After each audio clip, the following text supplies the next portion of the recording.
Hello, everyone, and welcome to the Beyond Hashtag 10 October podcast. My name is still Lubelihle, and I am still your host. Today, joining me is Steve Ougo, and we're just going to be freestyling this episode. I feel like, that's the best way to do it. But we'll focus mostly on his activism journey and in light of the mental health crisis we're facing globally. So, Steve, welcome to the podcast. You can proceed and introduce yourself. Thank you so much. I'm happy to be part of this episode. So basically, my name is Steve Ougo, and my work as a youth activist mainly revolves around creating safe, supportive, and relatable spaces for young people to access information and services around sexual and reproductive health, mental health, gender justice, and even the intersection of climate change and HIV. Just to make it simpler, I translate what feels too complex into everyday conversation. So whether it's about sex education, consent, contraceptive, my role as a youth advocate is to humanize these issues, especially for young people in the informal settlement, where this information is either missing, miscommunicated, or judged. Yeah, basically. And I also do like a lot of community-based storytelling through social media and also through community dialogue. I'm a firm believer that stories are very powerful and that they can shape attitudes, break stigma, and just change people's perspective around some things. Yeah, so you will definitely find me in those kind of spaces. Yeah, so just in a nutshell, being an activist, it feels it's like I'm a translator of hope. Yeah, just in a nutshell. Yeah, basically that's what I do. Okay, cool. Thank you for that, Steve. And as you were talking, I just figured that you are on the ground. You're always busy with young people, right?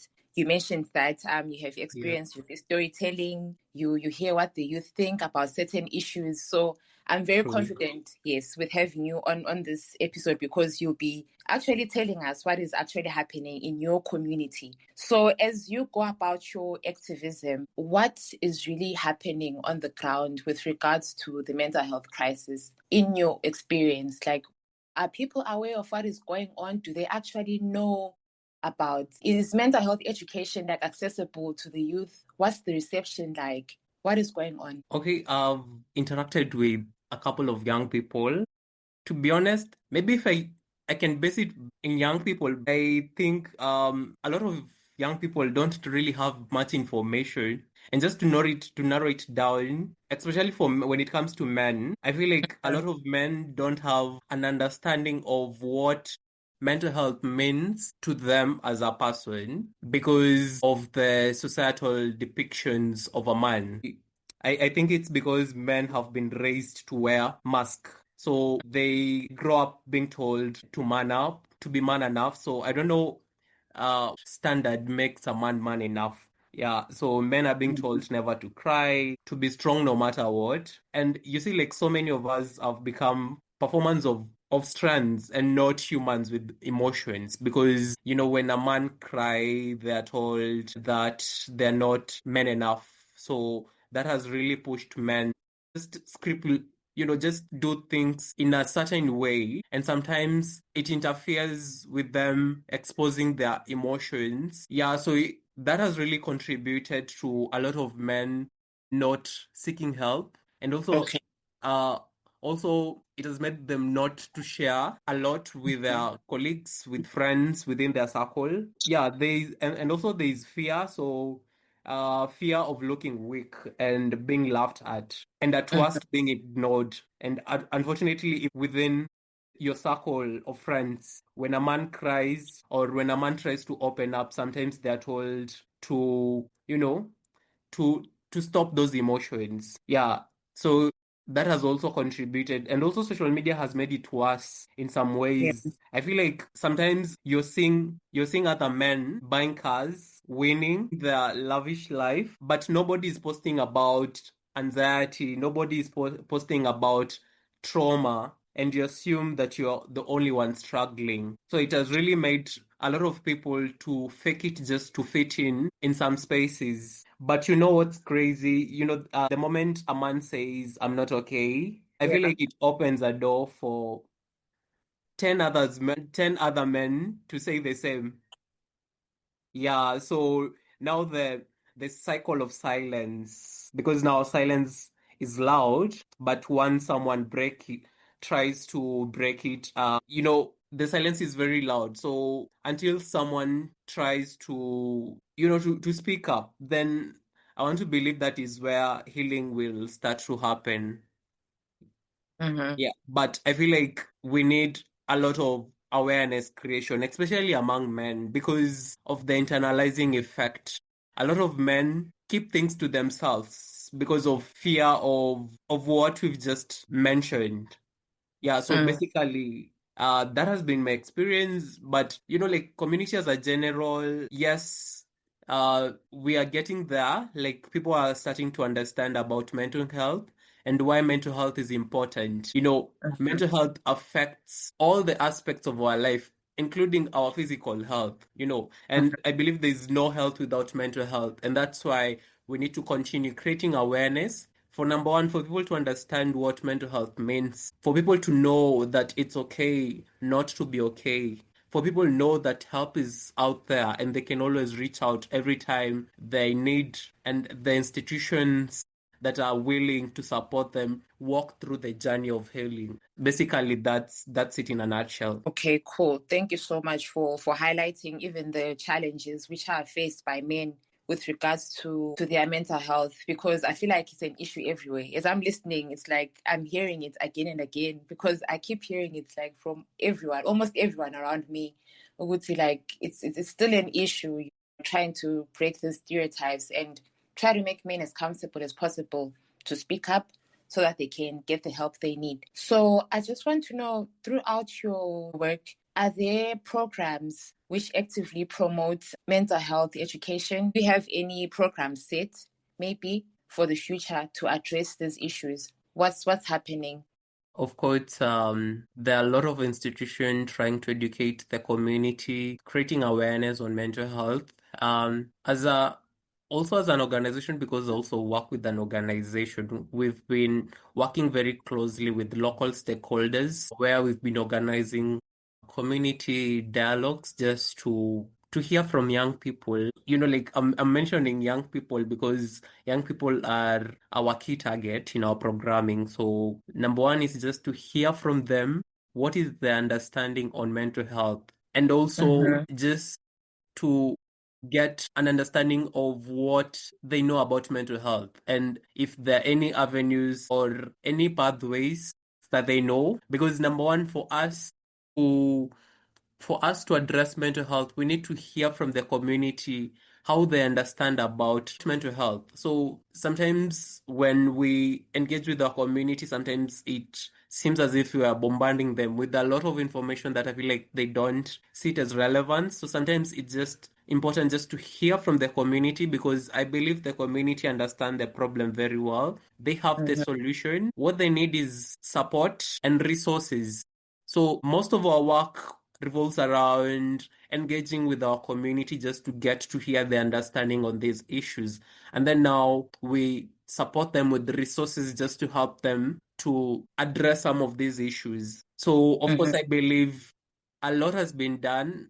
There's more that needs to be done, but also we know what needs to be done. We know what needs to be done. We know that Yes. we need to ensure, because I feel like mental treating mental health is very expensive, especially in my country. It's very expensive to treat mental illness. Case in point, you've been diagnosed with, let's say, schizophrenia, and now you want to start through the journey of healing. So when it comes to healing, for me, I categorize them on some aspects of healing. So we have bio, psycho, social, spiritual support kind of healing. So bio, the medical aspect. We have bio psycho, which is psychological, also psychological aspect, psychology, therapy, counseling, social support system, also spiritual support. So that whole process of healing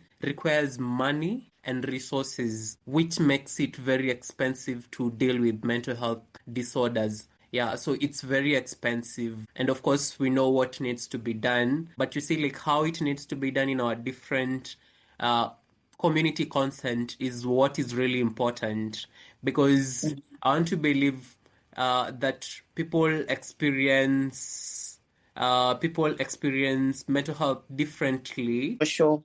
and also the journey of healing is different for different people.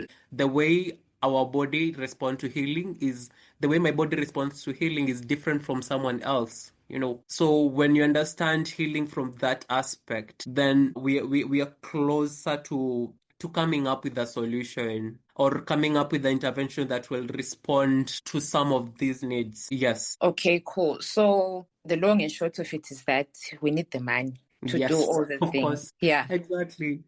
And yeah. also, there's something I feel like there's little support for mental health programming. Most funding are short term. And you can't fix long-term problems with a 6-month project, you know. Yeah, yeah, yeah. Yeah, so that's a whole journey. And not unless we start funding on existing projects just to build on the gains that the existing project has made, then Mhm. we are closer to addressing this issue. No, So that. I feel like donors need to start focusing on existing programs and building on the gains that the existing programs has made, Mhm. because it's a whole journey. It's a whole journey. You can't just fund a project for 6 months and then that's it. That's a Yeah. whole journey, and we ought to work with the community through the journey of healing, understanding, and awareness for us to realize mental health in our community. No, that's very true. And I'm just also thinking that, as we think about these long-term solutions, it's also important to think about collaborating for Exactly. greater reach. Yeah, because if we do these things in silos, it's really not going to work, I think. So for greater reach, it's just important for organizations and other relevant stakeholders to just come together and be like, okay, this is what we're dealing with. Let's do ABC so that, more people can benefit at the end of the day. So, yeah, my next question, let's move away from the community. We now know what is happening, right? And what we True. need. We need the money. Full stop. Yes. That's it. Yeah, for Very sure. true. Yeah. So now I just want to talk about you as a person, as an activist, about your activism journey, really. How has it been like being on the ground? Is it all rosy? Because, like, when we see these posts on Instagram, LinkedIn, Mhm. excited to announce that I went there, there, there. It was Mhm. an impactful program. To some of us, it's like, oh my gosh, does this person ever go through stuff? Like, what's the secret behind it? And I know for aspiring mental health advocates or other young activists who are focusing on different areas, it's always a thing where they probably ask themselves, like, does this person, really go through challenges or it's just smooth sailing? Because that's the picture that's out there. I could be wrong, but like each time I get into LinkedIn and scroll and scroll and scroll, that's the image I have. Oh, okay, someone else seeing this who wants to get in the spaces will think that it's smooth sailing. It's always lit, for lack of a better word, So I True. just, yes, I want you to tell us today, how has been your activism journey been? Wow. Thank you for that question. What? My journey has been so fulfilling, but also draining in ways that I feel like most people don't see. Having born and bred in a slum in Kenya, I was born and bred in Mukuru. Mukuru is one of the biggest slum in Kenya, you know. So I've experienced the issue that I now advocate for firsthand, and like you know, I've been part of the challenges that I now advocate for, and the fact that I've lived amongst them, I get an understanding of the issues that we face in our community. So I've witnessed these challenges firsthand, but also I'm saying this journey has been fulfilling because I've seen progress, not just as a community, but also as an individual, with starting from how I understand these issues. When when I was new to this space, I used to, mostly speak from a point of lived experience. So my Mm-hmm. speech was like, my name is Steve. I was born and bred in Mukuru slum. That has always been my story. For people that Yeah, know yeah. me, that has been my story. I used to speak from a point of living experience. So I used to, most of my speech revolved around my living experience. So as I progress, I get to understand this issue in a very deeper perspective. So Mm. now I'm getting to factor in facts because now I'm going to school and I'm getting to broaden my understanding. So I've really experienced growth as an individual. Also, as a community, I've seen the progress that we've made as a country, as a continent, when it comes to the issue that we advocate for. I've seen a lot of progress from policies, Mm-hmm. implementation. I've seen a lot of progress and I've seen our advocacy work reaping some benefits. Like we have advocated for policies to be implemented. Like it has been very fulfilling. It has been Mm-hmm. very fulfilling. And also when it comes to my community, I see girls confidently asking about, asking questions about issues that they face during most of during the community dialogues that we host in our communities.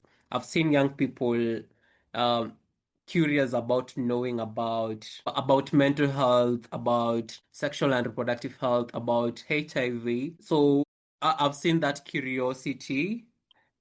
I hear people talking about, especially boys now starting to talk about consent, which, like I've never heard men talking about it. So, yeah, but the challenges are real. The challenges are real. First, the culture of silent, So Mm.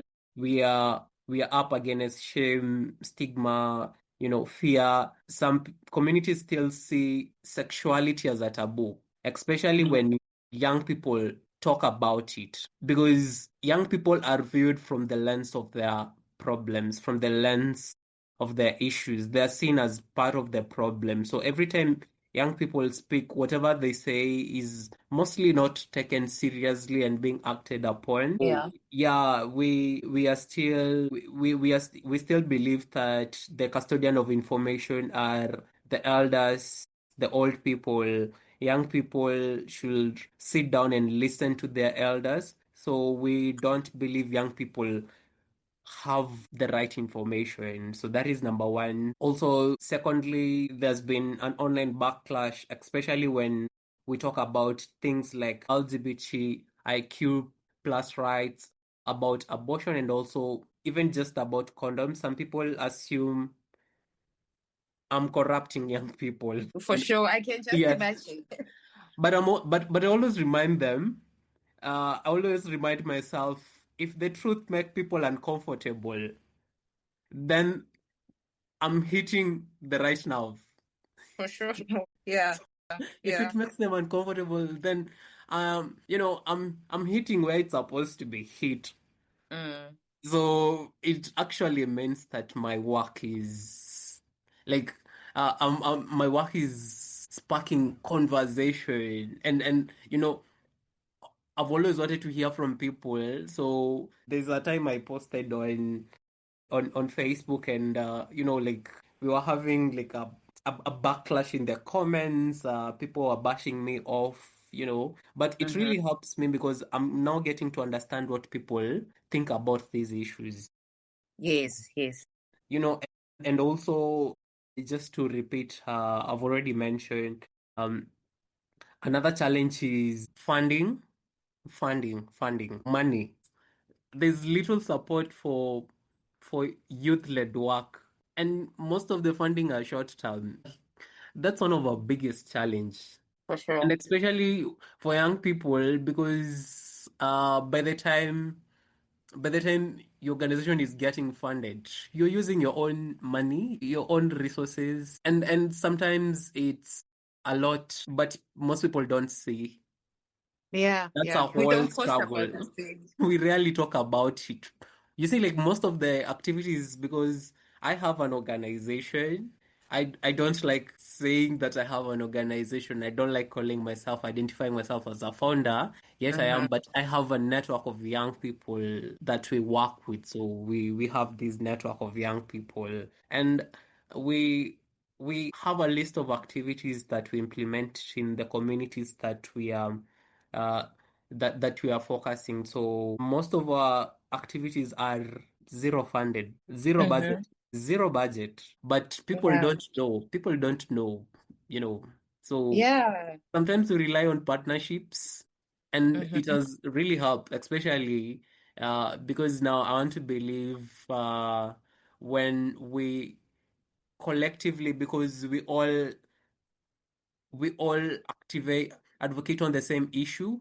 The same way my understanding of sexual and reproductive health is not different from how you understand. So our understanding of these issues are the same. Mm-hmm.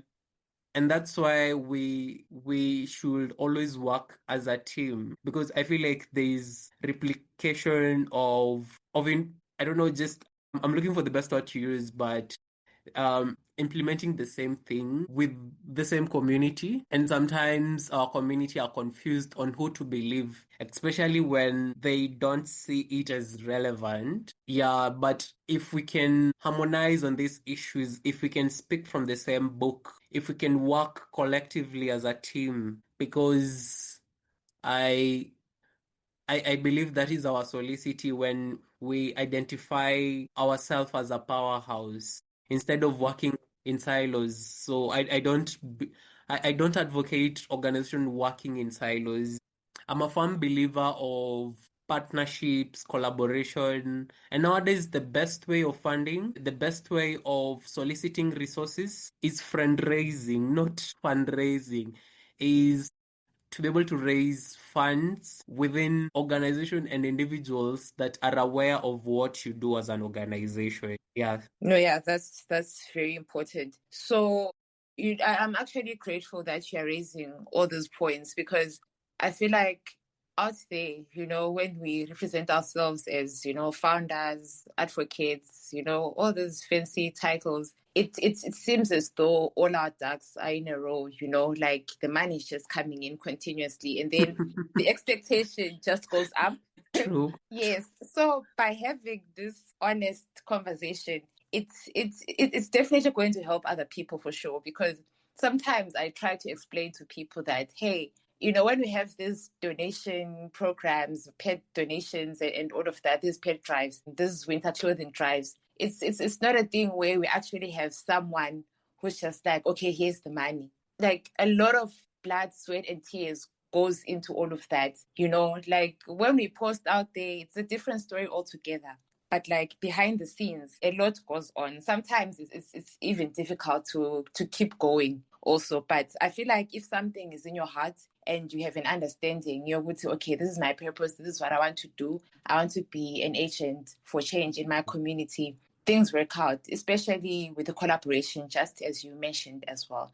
I am also a firm believer of, getting like-minded individuals in one boat and, keeping it going from there because what you may not have, you can get from the next person. So yeah, that is quite important. So moving forward, I just want to know like what are your hopes for the future in light of these challenges, these realistic challenges? Let's then try to come up with some realistic solutions. Like what are the baby steps we can try Uh, like moving forward with addressing the mental health crisis? Number one, we need to change the culture. And not just the conversation, because we always have this conversation, but we have the same attitude towards the same issue that you're advocating for. So if you want to see change, then we need to start by changing the culture. And by Mm-hmm. changing the culture, I'm not, I don't mean like changing people's culture entirely, but Mm-hmm. making our communities understand why it's important to prioritize your mental health, your health, you know? Yeah. And sometimes I remember there's someone was asking me why I focus on mental health, and yet My main focus is SRHR, and I was telling them that, mental health is a foundation of all of this work. You can't talk about health relationships, safe sex, gender equality without including emotions, trauma, and self-worth. So, for example, I've done projects where we leverage on sports to talk about mental health among young people. You can't, like I've said, there's no health without mental health. So if you want to address health issues, you need by start addressing mental health. So mental health is as important as any other aspect. So that's very important. And also, to answer your question, we need to start by speaking to having conversation, having or continue having conversation with young people, especially boys. We need to Yeah. we need to start normalizing vulnerability in boys, especially in schools, homes, churches, in the playgrounds, or anywhere that you can find them. If boys can grow up seeing tears as human and not shameful, then they won't have to unlearn toxic masculinity later. Yeah. And Yeah. secondly, we need to continue creating more youth-led, young people-led spaces, but not the boring ones. You see, like, Which ones are the boring ones? Yeah. sometimes every time we have this conversation, and and and this one I have to mention, I feel like most of our communities, especially in Africa, and let me just speak for my country because I've Yeah. interacted with a lot of a lot of communities. So a lot of communities have been indoctrinated to expect handouts every time they engage with organization, politician. So most of the time when we are having our community engagement, every time we are engaging with those community, they don't read much into the conversation, but rather the outcome of those in conversation, and we lose the whole meaning of having those conversation with our communities. And if they don't see the relevance of those conversations, then we will not make them understand why this conversation is important. For So, sure. and especially when you're engaging with young people, don't just Mm-hmm. bombard them with a lot of information. Try to engage them. You can integrate sports. You can have games. Don't make it boring. Yeah, And yeah. we understand how our attention span has reduced drastically. So if you're engaging with young people, make sure that you make it as fun as possible. And Mm. that's why there's a project we're implementing. It's called Sports for Health. It was implemented by AMREF. So the project leveraged on sports to create demands for sexual and reproductive health information and services. And that really boosted uptake and access of information and services. So it's good to make it fun, Mm-hmm. but don't make those conversations be all about just fun, but make it very intentional. So we are having sports, but we are having these sports to help us have this conversation. Which is smart, actually. Yeah. Very true, very, very important. And Mm. also we need more representation, young people representation. Um, so when we need to have a lot of young people in the space. We need to have young people openly talking about depression, heartbreak, suicidal Mm. thoughts, you know, and when young people start, especially men, when they start talking about these issues openly, it tells them that we are not alone, and they're not broken. For and sure. and there is healing, and there is all support that they need, and there are institutions and there are people who are ready to listen and support them walk through the journey of healing. And finally, language is very important. Language really matters. I've said it and I will say it again. Mm-hmm. Sometimes men don't relate to words like mental illness or therapy. Sometimes, yeah, true. Sometimes men don't relate to words like mental illness or therapy. But when you ask them, have you been carrying too much? When you ask them, have you been carrying too much? And then they will start to speak. But when you don't give them the space to talk about their own issues, then it make it even hard for them to open up. So it starts with conversation. Okay, thank you so much for Awesome. that, Steve. And I'm really grateful that these are actually realistic approaches, because sometimes the danger is us going on and on and on with all these superficial ideas, which are difficult or rather impossible to implement in our communities. So since I know you still had a lot to say, I'll be calling you again to join me so that we talk more about these things. And I also check progress because you said you're busy on the ground. I also want to keep up and know, like, if there's any more progress with regards to what you're doing in your organization. Otherwise, yeah, thank you so much for this fruitful conversation.